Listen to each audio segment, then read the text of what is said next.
18 സംവത്സരമായി ഒരു രോഗാത്മാവ് ബാധിച്ചിട്ട് കൂനിയായ ഒരു സ്ത്രീ ഉണ്ടായിരുന്നു. അവൾക്ക് എഴുന്നേൽപ്പാൻ കഴിഞ്ഞില്ല.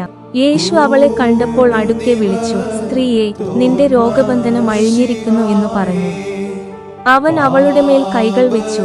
ഉടനെ അവൾ നിവർന്നു ദൈവത്തെ മഹത്വപ്പെടുത്തി. സൗഖ്യമാക്കിയതുകൊണ്ട് പള്ളിപ്രമാണി കോപിച്ചു. അവൻ പുരുഷാരത്തോടു, വേല ചെയ്യുവാൻ 6 ദിവസമുണ്ടല്ലോ, അതിനകം വന്നു സൗഖ്യം വരുത്തിച്ചുകൊള്ളിൻ, ശബ്ബത്തിൽ അരുതു എന്ന് പറഞ്ഞു.